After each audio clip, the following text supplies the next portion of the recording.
अस्सलाम वालेकुम वरहमतुल्लाहि वबरकातुहू। मिसिंग पर्सन्स प्रॉपर्टी, मफकूद की तारीफ। मफकूद किसे कहते हैं, उसका इंतज़ार कब तक करना चाहिए अकॉर्डिंग टू शरीयत एंड अकॉर्डिंग टू लॉ। इसकी हालतें, किस्में और तरीक़ा तक़सीम विरासत क्या है, इस मौजू पे आज हम बात करने की कोशिश करेंगे। नाज़रीन, अगर अभी तक चैनल को सब्सक्राइब नहीं किया है तो चैनल को सब्सक्राइब कर लीजिए ताकि हमारी भी हौसला अफजाई हो। और अगर आपको कोई हमारी वीडियो अच्छी लगे तो आप दूसरों तक भी शेयर करें। अगर समझते हैं कि ये वीडियो किसी के लिए बेनिफिशियल हो सकता है तो ज़रूर आप शेयर कीजिए। नए काम में हमारा साथ दीजिए। तो मफकूद की तारीफ। मफकूद किसे कहते हैं? मफकूद का मतलब मिसिंग पर्सन, गुमशुदा शख्स। मफकूद से मुराद वो गुमशुदा मिसिंग पर्सन है जिसके जिंदा या फौत होने का हमें इल्म नहीं है। वो जिंदा भी है कि मर गया नहीं पता हमें, या बीवी को नहीं पता उसका शौहर गया। बहुत सारे ऐसे होते हैं, यूरोप चले गए, आई नहीं। मैं बहुतों को जानता हूं जो यूरोप में है, 30-30 40-40 साल से वो घर नहीं जाते, छुपे हुए हैं, इलीगल है। उसको मफकूद कहते हैं। मिसाल के तौर पर अगर कोई शख्स सफर भी किया है या बाहर निकल गया, बाहर का मतलब मुल्क से बाहर गया या ऐसे ही बाहर चला गया और कभी लौट कर नहीं आया और ना ही कोई अता पता दिया अपने किसी को, वो शख्स बिल्कुल से गायब हो गया, उसको मफकूद कहते हैं। ये उसकी मुख्तसर तरीन तारीफ है। मफकूद का कितना इंतजार किया जाए, उस मिसिंग पर्सन का कितना इंतजार किया जाए, मैं दो हिस्सों में करूंगा। एक बाद में करूंगा कि बीवी कितना इंतजार करे। अभी बात कर रहे हैं जायदाद कि अब नहीं आया, अब उसकी जायदाद है, उसको कैसे तकसीम की जाए। मुद्दत इंतजार कानून ने कितना दिया है, फुक़हा ने कितना मुख्तस किया है, कितना मुद्दत इंतजार मुतय्यन किया है, ये भी हम आपसे डिस्कस करेंगे। मफकूद की मुद्दत इंतजार में फुक़हा का इख्तलाफ है। इमाम अबू हनीफा, इमाम मालिक, इमाम हम्बल रहमतुल्लाह अलैह, इन लोगों के दरमियान टाइम ड्यूरेशन, वक्त का इख्तलाफ है। इमाम अबू हनीफा रहमतुल्लाह अलैह और इमाम शाफी रहमतुल्लाह अलैह के नज़दीक 90 साल तक इंतज़ार करना पड़ेगा, 90 ईयर्स, बहुत बड़ी बात है। और इमाम मालिक के नज़दीक 70 साल तक मफकूद के वापसी का इंतज़ार करेंगे, 70 साल। मगर इमाम अहमद बिन हम्बल रहमतुल्लाह अलैह के नज़दीक सिर्फ 4 साल आप इंतज़ार करेंगे। उसके बाद उनकी अगर वापसी नहीं होती है, उनका कोई अता पता नहीं मिलता है, उनकी कोई खबर खैरियत नहीं मिलती है, तो उनकी जायदाद को आप अकॉर्डिंग टू कानून डिवाइड कर सकते हैं, हकदारों को दे सकते हैं। लेकिन आज के उल्मा 4 साल, 70 साल, 90 साल, उससे हटकर आजकल के जो उल्मा है, जो मुज्तहिद है या लीगल सिस्टम है, वो क्या कहता है, वो हम आपसे बात करेंगे। मफकूद की हालतें या अहवाल। मफकूद के 2 हालतें हैं। नंबर 1 वारिस, नंबर 2 मुवर्रस। जब मफकूद किसी का वारिस बनता है, यानी जो लापता शख्स है वो किसी का वारिस बनता है, तो उसका हिस्सा महफूज करके रखा जाएगा। एक सर्टेन पीरियड तक इंतजार किया जाएगा उसका हिस्सा। अगर उसके वजूद के सबूत मिल जाए, यानी वो जिंदा है, सेहतमंद है, तो उसका हिस्सा दे दिया जाएगा, वरना दूसरे वुरसा में उसके हिस्से की जायदाद को तकसीम कर दिया जाएगा।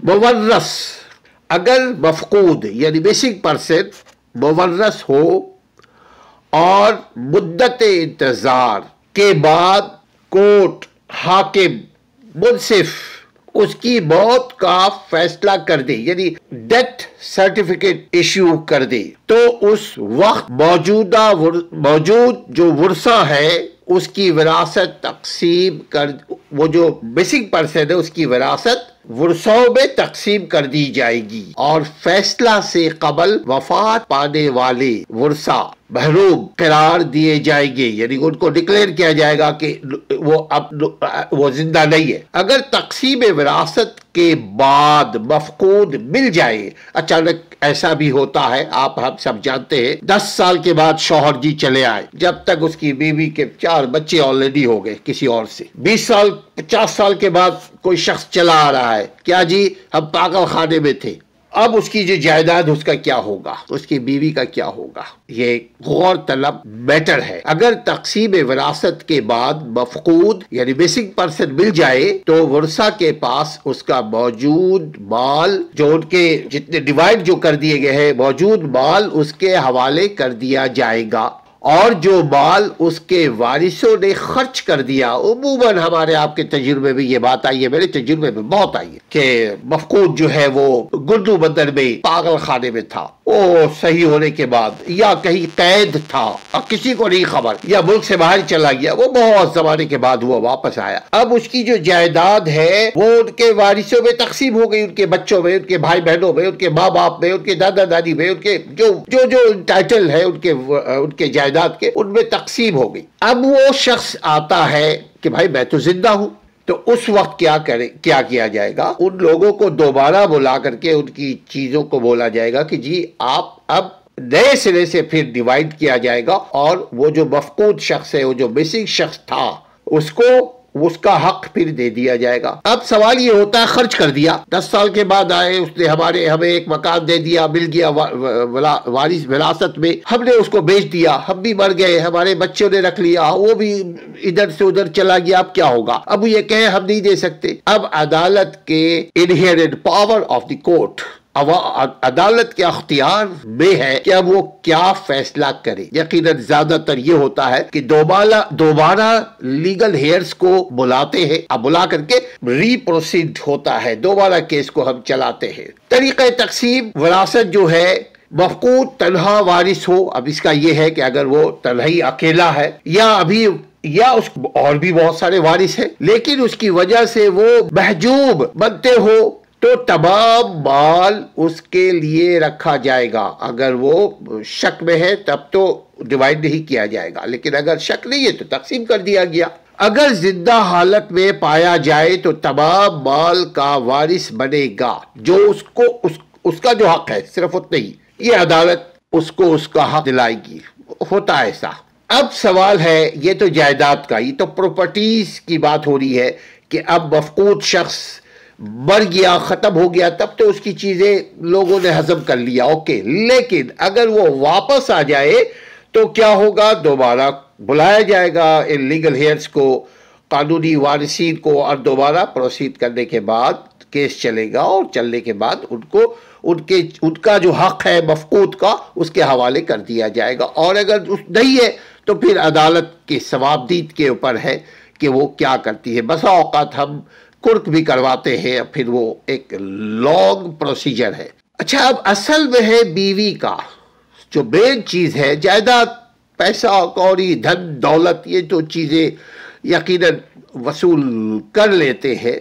अब बीवी का क्या होगा? बीवी ने दूसरी शादी कर ली, क्या होगा? इसके लिए उल्मा इकराम ये कहते हैं कि वो जो पहला शौहर है, यानी मफकूद शख्स के हवाले वो औरत चली जाएगी, लेकिन ऐसे नहीं चली जाएगी कि उठाया और उसको जायदाद की तरह हम उसके हवाले कर दें। उसके लिए भी बाज़ाफ्ता फैमिली कोर्ट में केसेस चलेगी। चलने के बाद फिर वो ये बताएगा कि जानबूझ के वो मिसिंग पर्सन तो नहीं था, जानबूझकर मफकूद तो नहीं बना हुआ था। और फिर वो बीवी, अगर वो महसूस किया जाएगा कि वो शख्स कहीं कैद था तो कैद की हालत में भी उसको इन्फॉर्म करना चाहिए था। अगर वो पागल भी हुआ हुआ था तो ये एक लंबी एक केस चलने के बाद जाकर के उसका फैसला हम करेंगे, अदालत करती है। लेकिन आम तौर पे यही हुआ है कि जो सोया वो खोया, जो मिस हुआ वो मिस हो गया। बेसिक पर्सन के लिए हम फैमिली कोर्ट से खुला का दरख्वास्त दायर करते हैं। फैमिली कोर्ट में खुला का केस दाखिल करते हैं।